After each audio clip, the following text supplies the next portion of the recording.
Bismillahirrahmanirrahim. Alhamdulillahi rabbil alamin. Allahumma salli ala Muhammad wa ali Muhammad. Allahumma salli ala Muhammad wa ali Muhammad. Wa ajil farajahum. Rabbi la takilni ila nafsi tarfata ainin abada wa aslih li sya'ni kullah. Ikhwani wa akhwatil a'izza, assalamualaikum warahmatullahi wabarakatuh. Waalaikumsalam warahmatullahi wabarakatuh. Pada kesempatan kali ini kita dalam telaah arba'in hadis Ruhullah As-Sayyid Al-Imam Al-Humaini qaddasallahu ta'ala sirrahu syarif, kita masuk pada hadis yang kedua. Hadis yang pertama kita telah membahas tentang jihadun nafas, dan dalam hadis kedua ini temanya adalah tentang sifat riya. Kita tahu bahwa riya merupakan salah satu perangkat atau media bagi setan untuk menundukkan manusia dalam jihadun nafas. Jadi hadis-hadis yang diangkat oleh Imam Humaini adalah hal-hal yang berkaitan dengan jihadun nafas, dan karena riya merupakan media yang paling ampuh bagi setan atau junud syaitani untuk menundukkan manusia dalam jihadun nafas, maka tema riya ini diletakkan pada nomor urut kedua. Jadi hadis kedua dari rangkaian 40 hadis dalam kitab 40 hadis As-Sayyid Ruhullah Al-Musawi Al-Humaini bertemakan riya. Kita akan baca hadisnya. Hadis ada di kitab Al-Kafi. Saya tidak perlu baca sanadnya, takut mengambil waktu. Silahkan yang ingin tahu sanadnya merujuk langsung ke Al-Arba'una Hadithan lil Imam Al-Humaini qaddasallahu ta'ala sirrahu syarif. Hadis dari Abu Abdullah Al-Imam As-Sadiq alaihi salam, di mana beliau berkata, kullu riya'in syirkun. Setiap riya adalah syirik.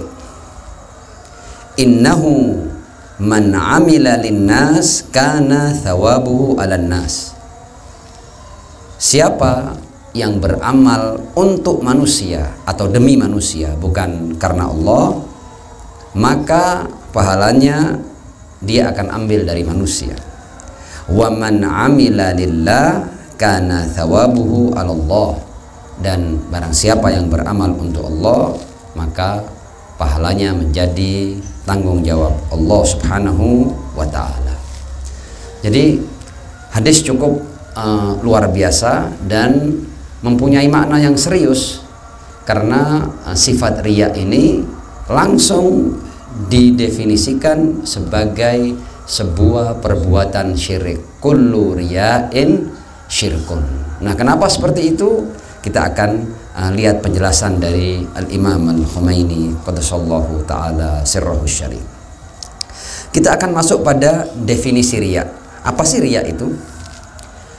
Beliau tentu kitab beliau ini bahasa aslinya adalah bahasa Persia ya, tapi sudah diterjemahkan ke dalam bahasa Arab, maka definisi ini saya baca dari terjemahan yang berbahasa Arab. Sebab orang yang bisa bahasa Arab lebih banyak daripada yang bisa berbahasa Persia. Definisi riya: i'lam anna riya'a huwa ibaratun an idhar wa ibrazi syai'in minal a'mali salihah awis sifatil hamidah awil aqaid al-haqqa as-sahihah linnas. Ketahuilah bahwa riya itu adalah menampakkan, menunjukkan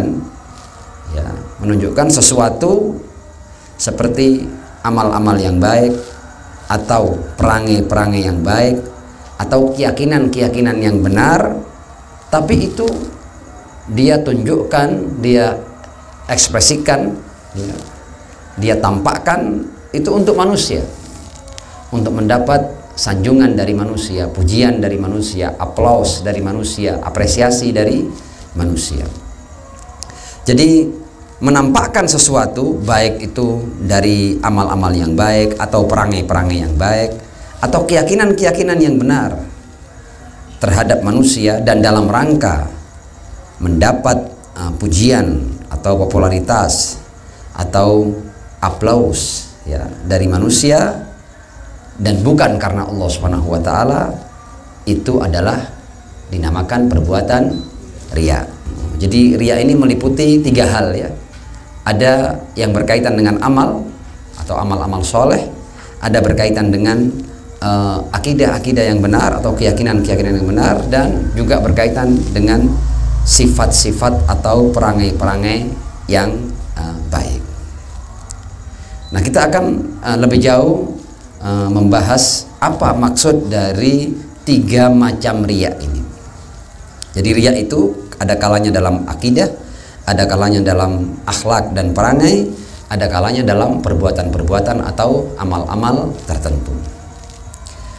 Dan dari 3 macam ini itu pun punya 2 sisi.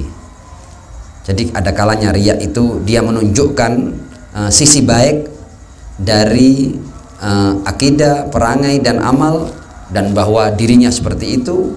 Dan ada kalanya riya juga berarti dia menegasikan, menafikan, menjauhkan dirinya dari akidah yang tidak baik, perangai yang tidak baik, atau amal yang tidak baik dari dirinya. Sama saja ketika seseorang menyematkan hal-hal yang positif, baik itu berupa akidah maupun perangai maupun amal, atau ketika dia menegasikan atau menafikan hal-hal yang buruk berkaitan dengan akidah, perangai dan amal perbuatan, itu kalau dilakukan karena manusia dan bukan karena Allah, itu bisa berarti riya.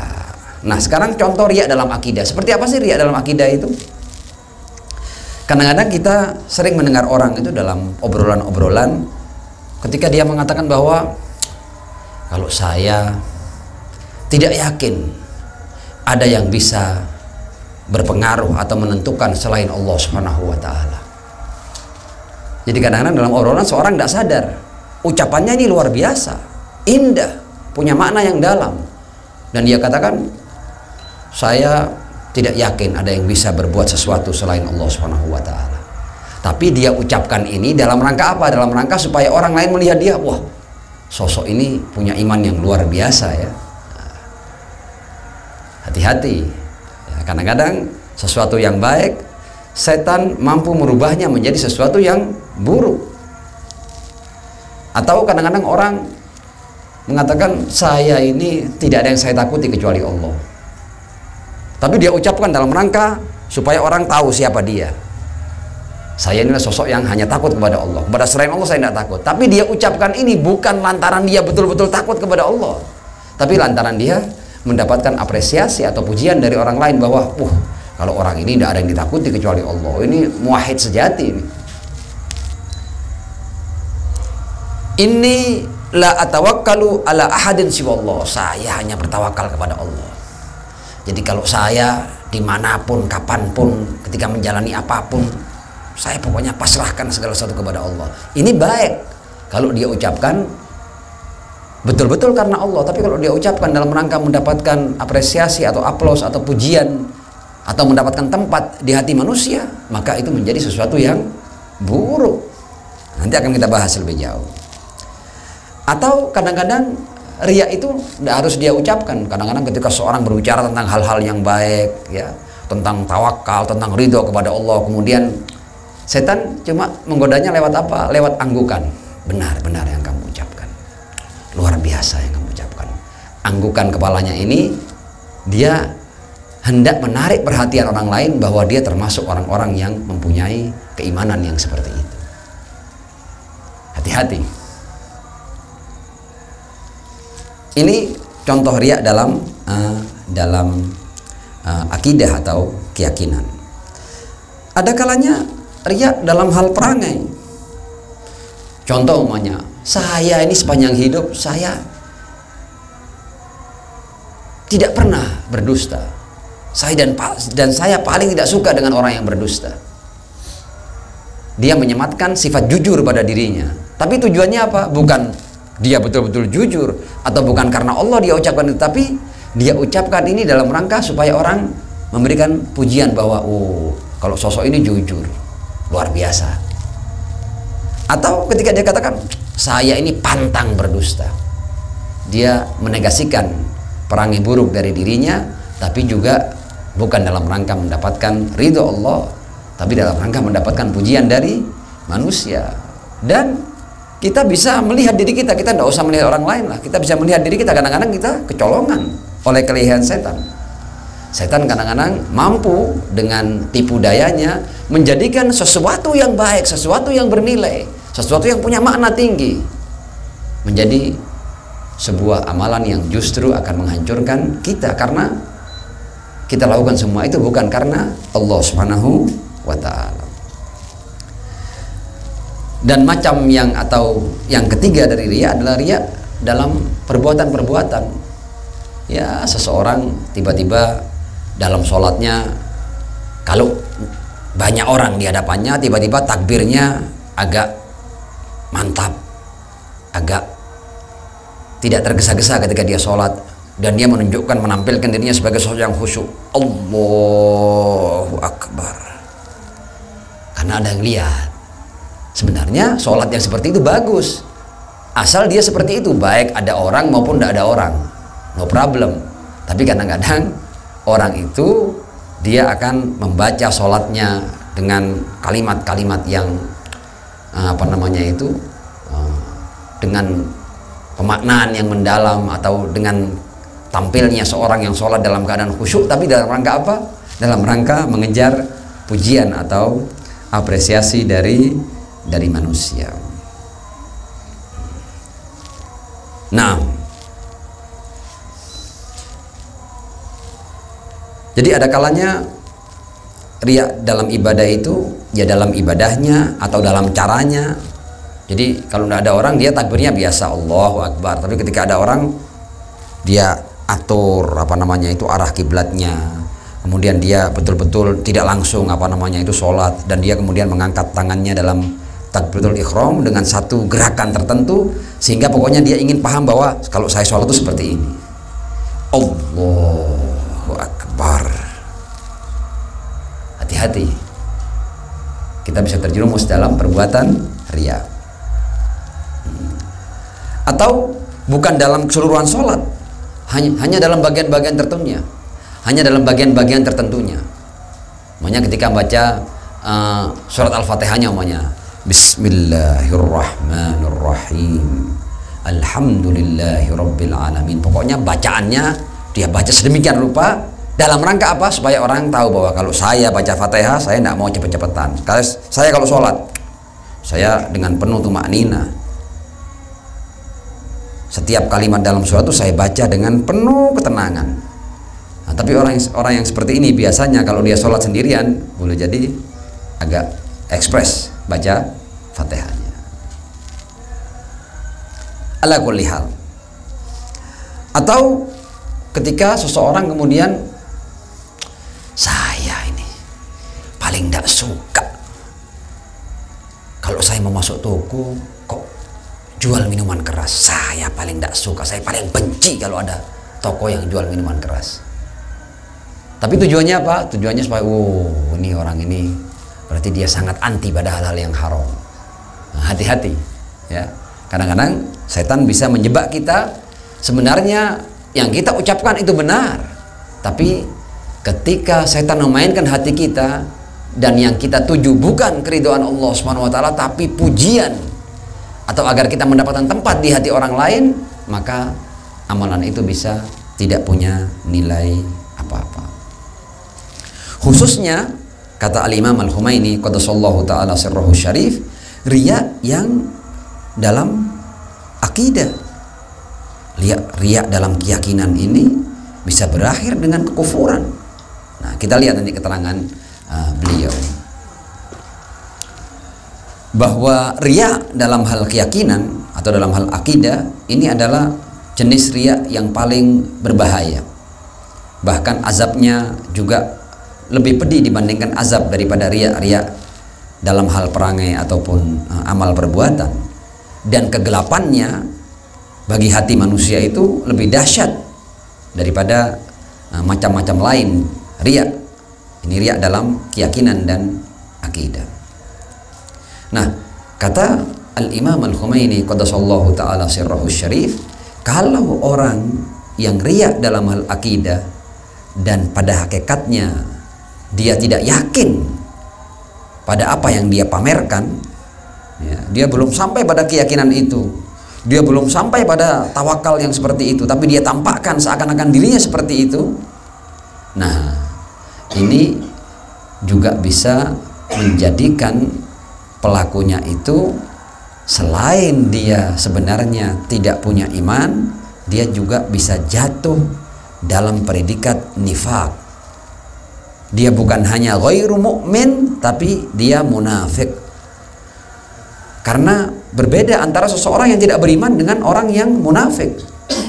Orang yang tidak beriman bukan baik, tapi dia jujurlah dengan ketidakberimanannya. Tapi orang yang tidak beriman dan menampakkan dirinya seakan-akan beriman, ini selain dia pada hakikatnya dia itu kafir atau kufur, dia juga mendapatkan predikat munafik. Double dosanya. Nah, dan kalau seperti itu, maka dia juga termasuk minal munafikin. Dan kalau seseorang sudah terjangkit penyakit nifaq, maka hukumannya bisa mukhallad finnar, bisa abadi di neraka, dan dia akan menerima azab yang sangat pedih.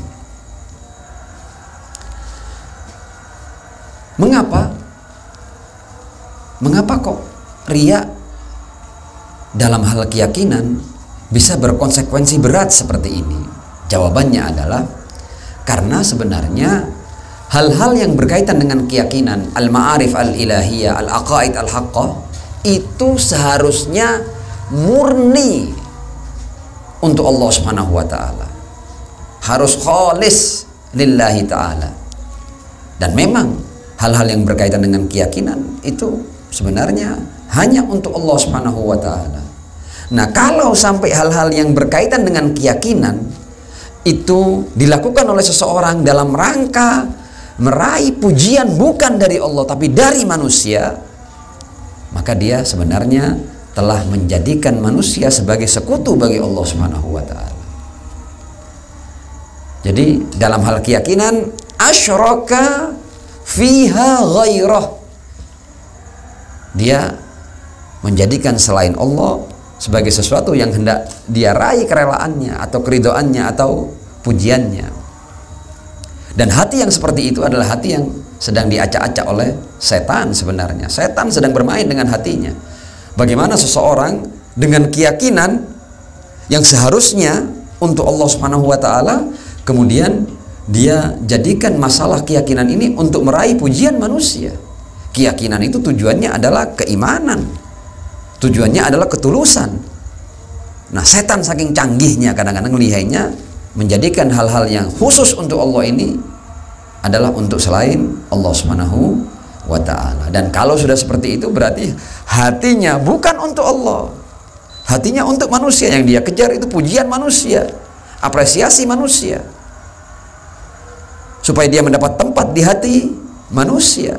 Dan karena itu dikatakan kullu riya'in syirkun, setiap riya adalah syirik. Karena apa?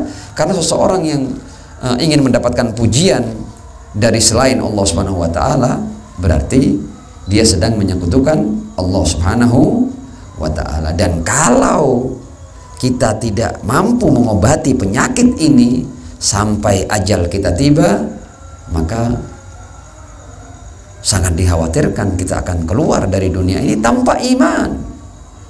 Meskipun kita telah selesai, kita telah sudah lahap itu kajian-kajian akidah, kita sudah hatamkan berbagai macam buku akidah, kita paham itu, bahkan semua perbuatan-perbuatan yang wajib sudah kita lakukan, kita menghindarkan diri kita dari hal-hal yang haram, dan dilarang oleh Allah. Tapi kalau semua itu kita lakukan dalam rangka mendapat pujian manusia, bisa nol nilainya. Kullu riya'in syirkun. Setiap riya adalah syirik.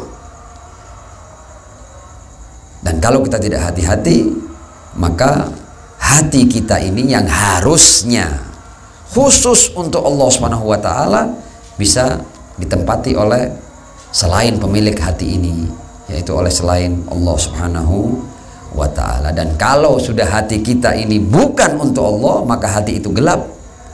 Dan kalau hati itu gelap, maka secara berangsur perlahan hati itu akan menjadi semakin gelap, dan pada puncaknya gelapnya hati itu akan berakhir dengan hilangnya iman dari hati itu. Wa na'udzubillahi min dzalik.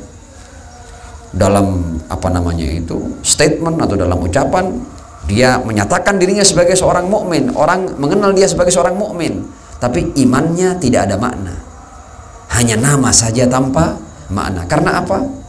Karena iman yang ada di hatinya ternyata itu dia lakukan hanya untuk mendapatkan pujian dan apresiasi dari selain Allah Subhanahu wa ta'ala. Dan orang yang berbuat untuk selain Allah, nanti kalau di akhirat Allah akan katakan padanya, ambil pahalamu dari yang kamu lakukan semua kebaikan itu untuknya, jangan ambil pahalamu dariku.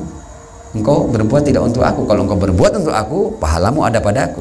Kalau engkau berbuat untuk selain aku, ambil pahalamu dari orang lain itu. Wa man amila linnas kana thawabuhu 'alan nas. Nah,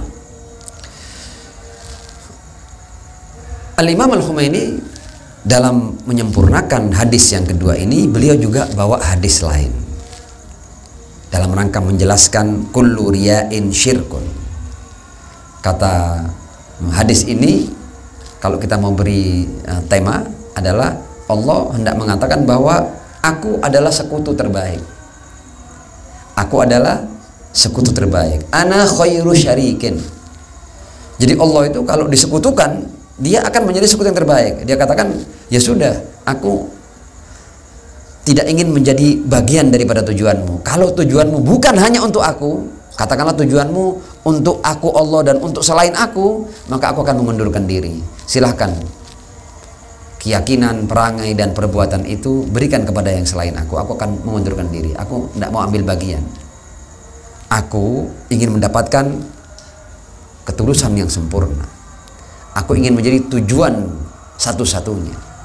Kalau engkau sertakan denganku selain aku, maka berikan semuanya itu untuk selain aku. Aku tidak ingin ambil bagian dari keyakinanmu, dari perangaimu, dari akhlakmu, dan dari perbuatanmu. Riwayat berbunyi seperti ini. Riwayat dari Al-Imam Ja'far As-Sadiq alaihi salam. Beliau menyampaikan sebuah hadis qudsi ketika Allah berkata, qala Allah azza wa jal, ana khairu syarikin man asyraka ma'i ghairi. Aku adalah sebaik-baik sekutu bagi yang menyekutukan aku bersamaku, yang menyekutukan selainku bersamaku, fi amalin, dalam sebuah amalan, amilahu, yang dia lakukan, lam akbalhu illa ma kana li khalisan. Ya, aku tidak mau terima amalan itu karena aku hanya akan menerima amalan yang hanya tulus ikhlas untukku. Aku tidak ingin bersama selain aku. Jadi kalau seseorang itu berbuat juga karena Allah dan juga karena pujian manusia, maka Allah akan menarik diri. Dan kalau Allah menarik diri, berarti orang ini sedang berbuat untuk selain Allah, dan serta-merta dia menjadi kafir karena Allah menarik diri dari amalan itu. Jadi singkat kata, amal yang tidak lillah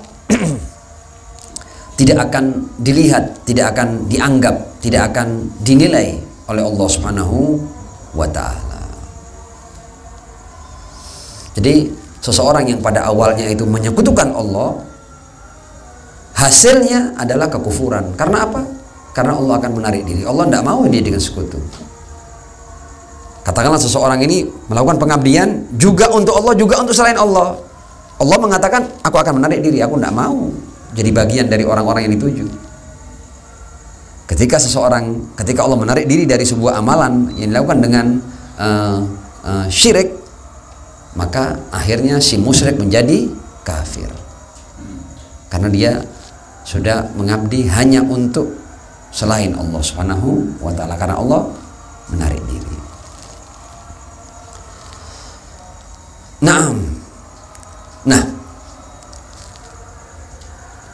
dalam lanjutan keterangan tentang riya, Al-Imam Al-Khumaini kemudian mengangkat sebuah tema agar kita lebih hati-hati dalam memaknai sesuatu. Imam Khumaini mengatakan bahwa ketahuilah bahwa ilmu itu bukanlah iman. Berbeda antara ilmu dan iman.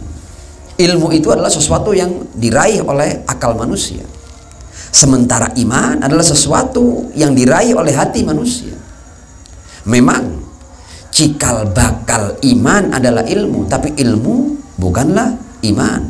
Boleh jadi seseorang punya ma'rifah, tapi dia belum mencapai keimanan. Tapi seseorang yang mencapai keimanan, dia sudah melampaui ma'rifah. Kita ambil contoh, atau dicontohkan oleh Al-Imam Al-Khumaini, setan atau iblis. Iblis itu pengetahuannya luar biasa.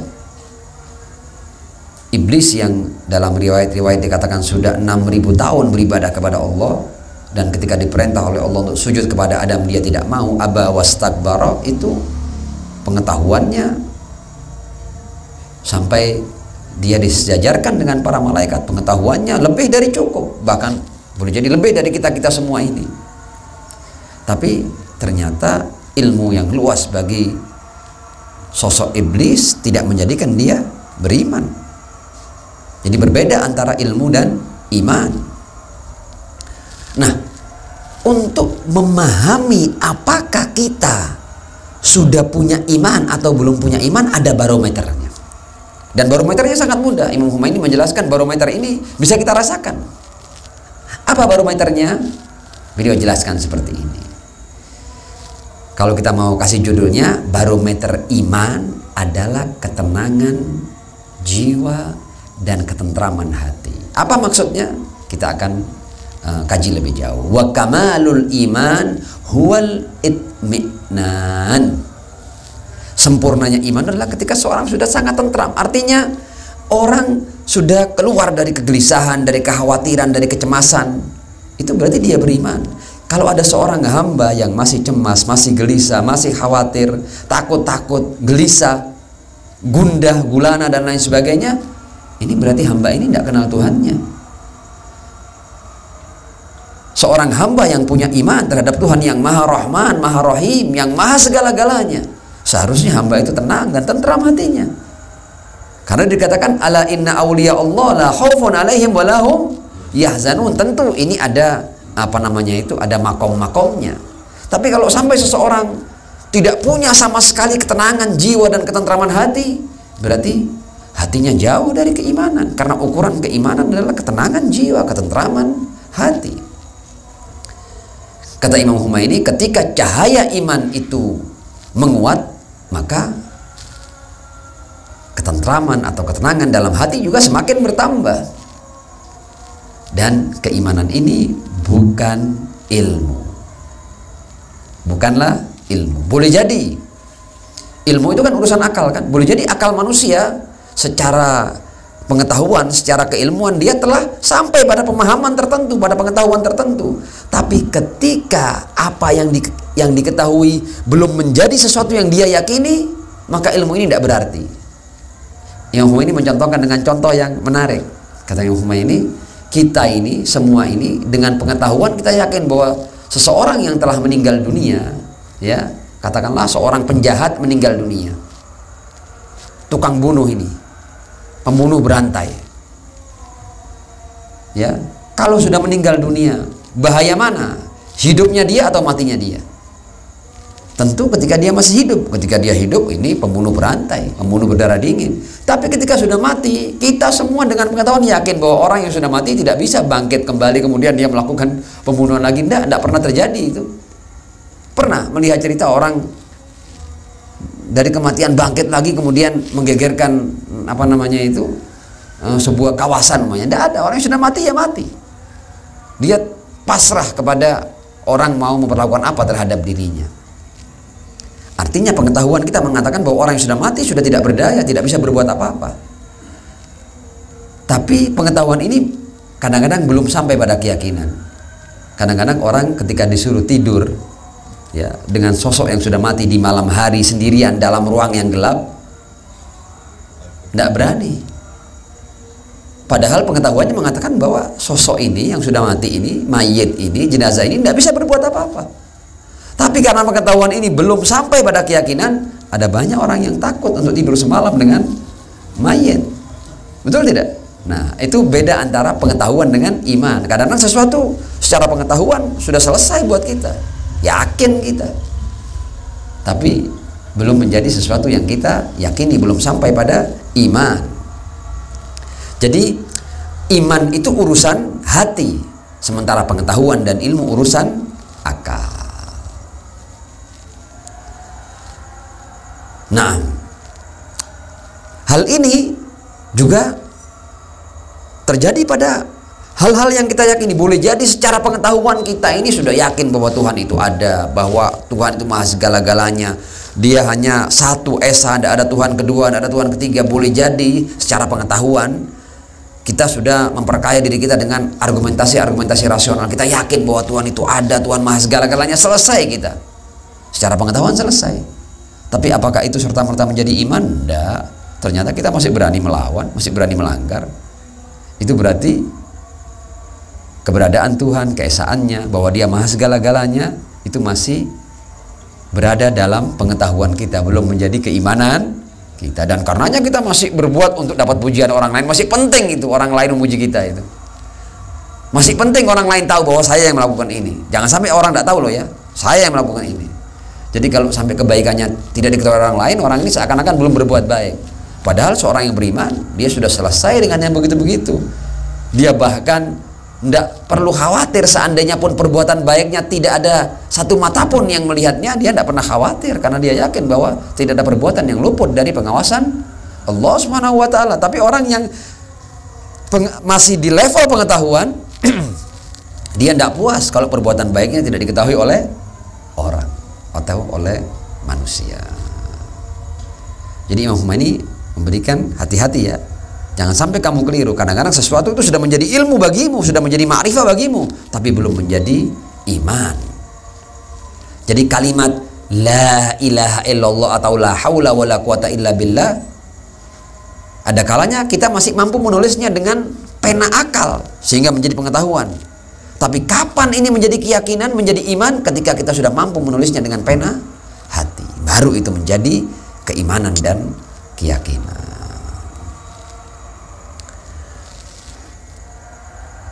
Orang dengan argumentasi-argumentasi rasional di masalah teologi, dia boleh jadi sampai pada pemahaman bahwa la mu'athira fil wujud illallah, tidak ada yang mampu berpengaruh di keberadaan ini selain Allah Subhanahu wa Ta'ala.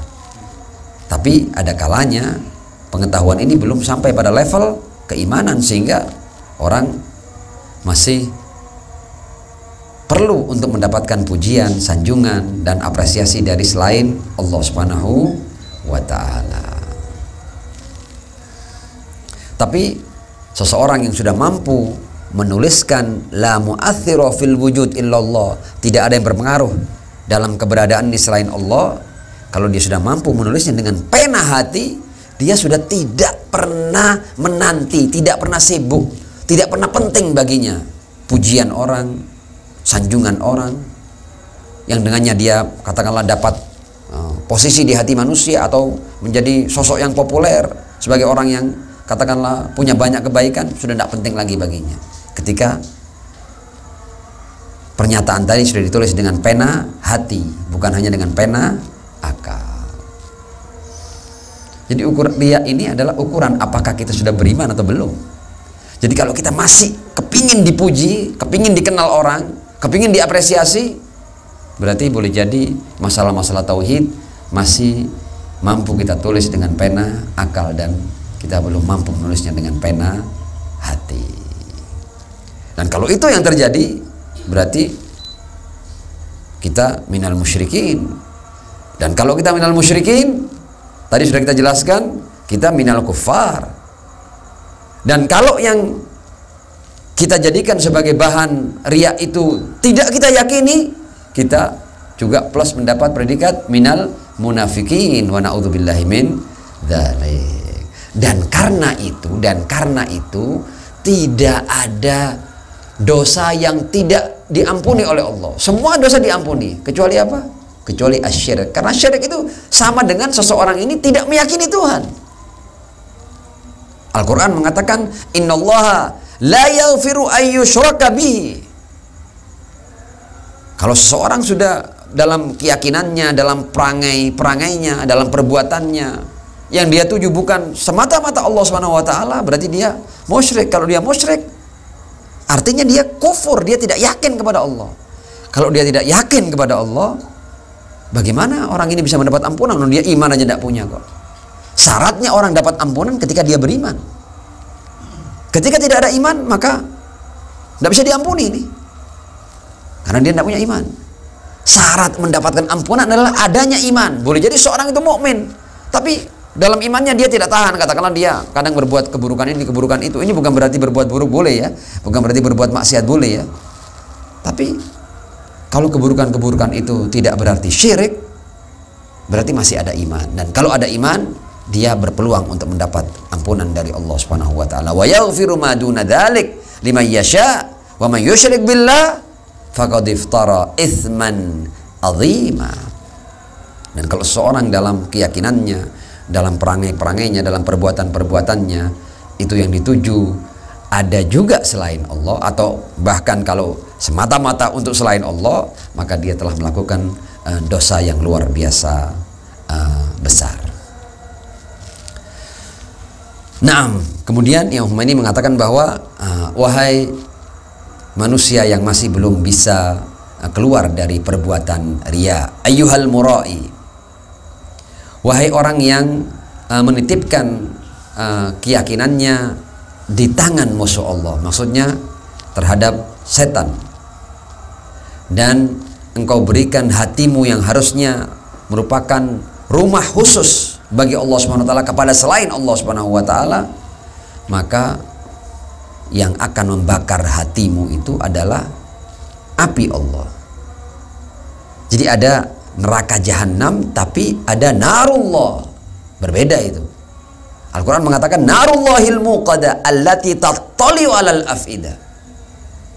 Jadi ada api-api yang membakar fisik kita. Ini api-api biasa itu. Tapi ada api yang dinisbatkan kepada Allah, narullah. Ini api yang membakar ketika seseorang berbuat riya atau berbuat syirik, sehingga hatinya tidak khusus untuk Allah Subhanahu wa ta'ala. Narullahil muqada allati tattali'u alal af'idah. Padahal fitrah kita ini Allah ciptakan sebagai fitrah tauhid. Fitrah kita ini fitrah tauhid. Dan bagaimana ketika Allah menciptakan kita dalam fitrah tauhid, artinya kita harus serahkan diri kita kepada Allah. Nah, kalau fitrah tauhid ini kita berikan kepada selain Allah, maka bahkan fitrah kita sudah tidak bertauhid. Kalau fitrah kita tidak bertauhid, ini bahkan tidak layak mendapat ampunan dari Allah Subhanahu wa taala. Dia menggeser dirinya dari posisi untuk mendapatkan Rahman dan Rahimnya Allah Subhanahu wa ta'ala.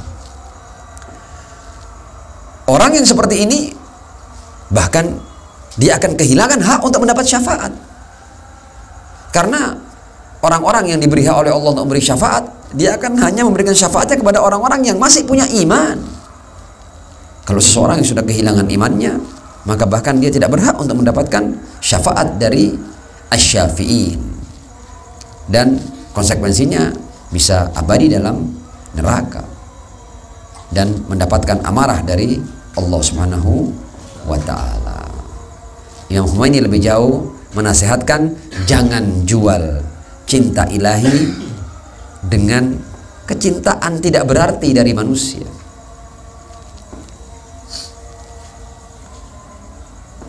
Kadang-kadang kalau kita mau kalkulasi ya, kira-kira ketika kita berbuat untuk mendapatkan pujian manusia, apa sih yang bisa diberikan manusia kepada kita? Apa sih? Kira-kira manusia itu bisa memberikan apa kepada kita? Kenapa kita mesti berbuat untuk dapat pujian manusia? Untuk menjadi sosok yang populer, untuk mendapatkan popularitas, sanjungan, pujian. Kira-kira apa sih sebenarnya nilai yang bisa diberikan oleh selain Allah kepada kita? Imam Khomeini kemudian mengatakan, yang kamu tunggu-tunggu pujiannya, yang karenanya kamu akhirnya singkirkan Allah yang maha segala-galanya, ini adalah manusia-manusia yang bahkan kalau mereka semua kumpul menciptakan satu lalat tidak mampu. Apa yang kamu harapkan dari mereka?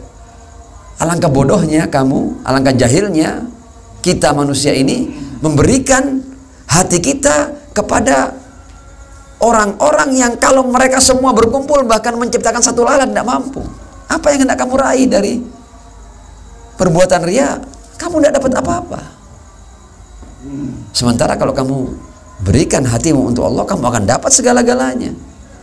Karena itu jangan pernah jual al-mahabbah al-ilahiyah dengan al-mahabbah al-basitah minal makhlukin yang tidak punya kemampuan bahkan untuk menciptakan seekor lalat. Meskipun semua mereka bersatu. Jadi minal awwalin wal akhirin suruh kumpul buat satu lalat tidak bisa. Saat nabi-nabinya suruh kumpul tidak bisa. Lalu apa yang hendak kita raih dari apresiasi ataupun pujian manusia sehingga kita mengotori hati kita dengan perbuatan riya. Nah, kemudian Imam Khomeini masuk pada bagaimana cara kita mengobati penyakit riya ini. Ini penyakit yang luar biasa, penyakit yang hampir menjangkiti semua manusia. Hampir tidak ada manusia yang selamat dari penyakit riya ini kecuali hamba-hamba Allah yang minal mukhlasin, dan tidak banyak hamba-hamba yang seperti itu. Nah, cara mematikan akar riya. Jadi riya ini harus akarnya dimatikan. Kalau sudah akarnya mati, nanti batangnya, cabang-cabangnya, daun-daunnya juga akan mati dengan sendirinya kalau akarnya sudah kita matikan. Nah, Imam Khomeini kemudian mengatakan bahwa ketahuilah bahwa kamu dengan berbuat riya itu kan kamu ingin dapat hati kan dari manusia, kamu ingin dapat sanjungan kan, kamu ingin dapat pujian kan, agar dirimu itu ada di hati orang-orang itu. Katanya Khomeini, tidakkah kamu tahu bahwa yang membolak-balikkan hati itu bukan kamu tapi Allah.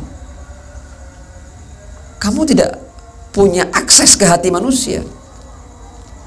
Kadang-kadang kalau seseorang tidak suka padamu, kamu mau melakukan apa saja, kamu tetap tidak dianggap oleh manusia. Jadi usahamu itu sia-sia. Jadi kalau kamu berbuat sesuatu hanya untuk dapat pujian manusia, kamu sedang berbuat atas sesuatu yang di luar kendalimu.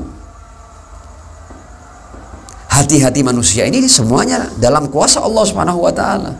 Nah, bagaimana kamu meninggalkan yang berkuasa atas hati manusia, kemudian kamu berusaha untuk bermain dengan hati manusia? Kamu tidak mampu. Jadi riakmu itu pun sia-sia. Jadi jangan harap ketika kamu menunjukkan kebaikan kemudian kamu bisa pastikan bahwa kamu dapat nilai di hati manusia. Tidak, belum tentu. Karena kamu tidak menguasai hati manusia. Bahkan kamu tidak tahu apakah orang ini pada hakikatnya suka kepada saya atau tidak suka kepada saya. Bahkan ketika seseorang senyum, boleh jadi orang itu benci kepadamu. Bagaimana kamu yakin dengan sesuatu yang kamu tidak paham akannya? Allah yang berkuasa atas hati manusia.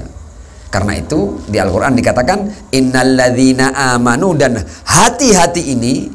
Jadi sebenarnya kalau kita pun ingin mendapat tempat di hati manusia, caranya bukan dengan berbuat riya.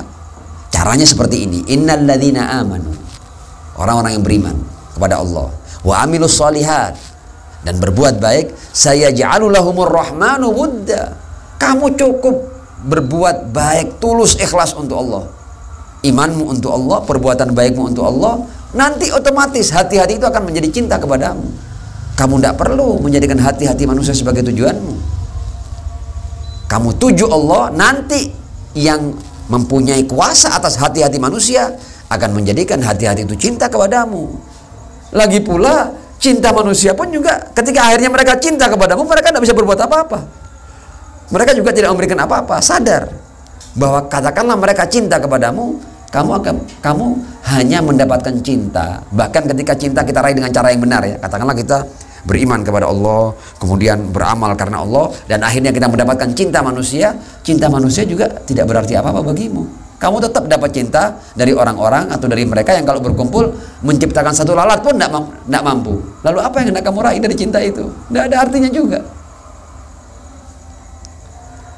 Nah, kalau kita paham ini, mudah-mudahan akar riya akan mati dalam benak kita. Nah, di Al-Quran ada ayat yang berbunyi seperti ini. Faman kana yarju liqa'a rabbih falyamal amalan salihan wala yusyrik bi ibadati rabbih ahadan. Yang artinya barang siapa yang ingin berjumpa dengan Tuhannya. Liqa'a rabbih di sini bukan berjumpa bertatap muka, ya, mendapatkan ridho Tuhannya. Hendaklah ya beramal soleh dan tidak menyekutukan Allah dalam ibadahnya kepada Allah Subhanahu wa taala. Tidak menjadikan siapapun sebagai sekutu bagi Allah dalam ibadahnya kepada Allah Subhanahu wa taala. Nah, tentang ayat ini ditafsirkan oleh Al-Ma'sum. Al-Ma'sum ketika menafsirkan ayat ini berkata seperti ini. Al-Imam Ja'far As-Shadiq alaihissalam berkata, "Ar-rajul ya'malu syai'an minats thawab la yatlubu bihi wajh Allah." Ada orang-orang yang berbuat perbuatan baik, tapi yang dia raih atau yang dia ingin raih bukan Allah Subhanahu wa taala atau keridhaan Allah. Innama yatlub tazkiyatan nas. Yang dia tuju adalah pujian manusia. Yashtahi ayyasma bihin nas. Dia ingin agar orang tahu bahwa ini saya telah berbuat kebaikan ini. Fahadzal ladzi asyraka bi ibadati rabbih. Inilah orang-orang yang musyrik dalam ibadahnya. Jadi perbuatan riya adalah arti daripada ayat ini. Falyamal amalan salihan wala yusyrik bi ibadati rabbi ahada. Maksudnya jangan riya. Karena kalau seorang riya berarti dia telah menyekutukan Allah Subhanahu wa taala dalam ibadahnya. Kemudian lanjutan hadis ini Al-Imam Ja'far As-Shadiq alaihissalam berkata, "Ma min abdin asarra khairan fadhahabatil ayyam abada hatta yudhhirallahu lahu khaira wa ma min abdin asarra syarran fadhahabatil ayyam abadan hatta yudhhirallahu lahu syarran." Jangan khawatir, kebaikan yang kamu lakukan meskipun di zamanmu tidak ada yang tahu, boleh jadi 10 abad kemudian Allah akan buka bahwa ini adalah kebaikanmu. Tidak akan hilang kebaikan itu. Sebagaimana juga keburukan, boleh jadi keburukan di saat kita hidup, keburukan itu mampu kita tutupi. Sampai kita mati pun orang tidak tahu bahwa itu adalah keburukan kita. Tapi jangan khawatir, jangan enak-enak. Suatu saat nanti boleh jadi 2 abad kemudian, 3 abad kemudian, akhirnya orang tahu bahwa keburukan ini adalah engkau pelakunya. Jadi kebaikan dan keburukan yang kita lakukan tidak akan hilang. Sehingga kita tidak perlu riya. Karena kebaikan kita tetap akan diketahui. Sebagaimana keburukan kita juga akan terungkap. Karena itu orang-orang yang orang-orang yang tidak beriman kepada Allah, dan tadi sudah kita artikan kan, orang musyrik itu konsekuensi logisnya adalah kehilangan iman. Dan orang yang kehilangan iman nanti di akhirat ketika dia dibangkitkan, dia akan berkata seperti ini, ya laitani kuntu turaba. Seandainya aku bukan manusia, seandainya aku tanah saja, sehingga aku tidak melihat kerugian yang sebesar ini. Ya laitani kuntu turaba. Riya bisa menjadikan amal yang baik loh ya, keyakinan yang benar, akhlak yang mulia, yang seharusnya mengangkat seseorang ini ke surga Allah SWT, bisa menggiring seseorang dengan kebaikan menuju neraka, menuju sijjin. Al-Imam Ja'far As-Shadiq alaihissalam meriwayatkan dari ayah-ayahnya, dari Ar-Rasul sallallahu alaihi wa alihi.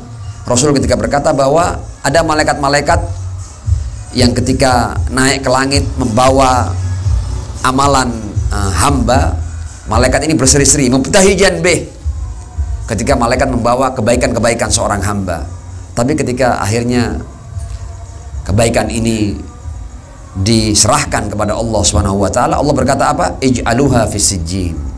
Buang kebaikan-kebaikan itu di neraka jahanam. Para malaikat heran, kenapa ini?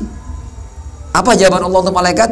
Innahu laisa iyaya arada biha.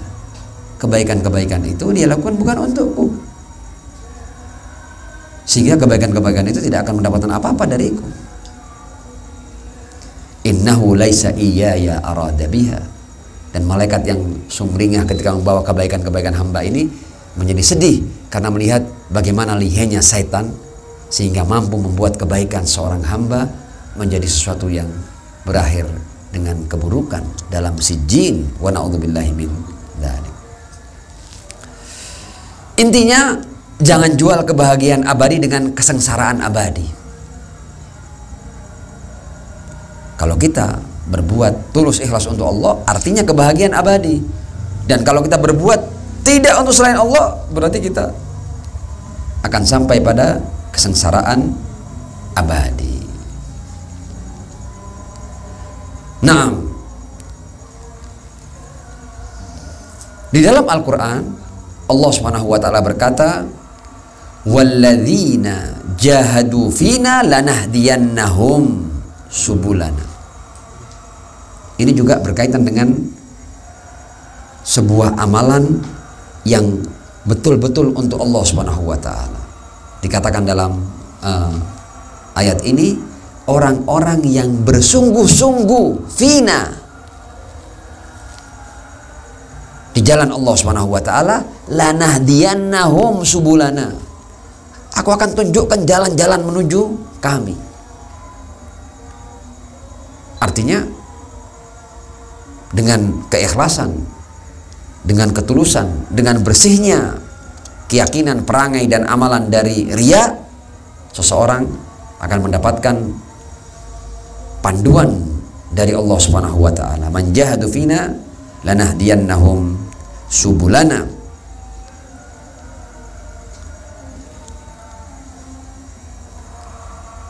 Orang yang terjerumus dalam perbuatan riya adalah manusia di mana setan dan kebodohannya telah menguasai hatinya. Hati ini harusnya tempat bagi Allah Subhanahu wa ta'ala. Kalau sampai akhirnya seseorang itu jatuh dalam perbuatan riya, berarti dia sedang menguasakan setan dan kebodohan atas hatinya.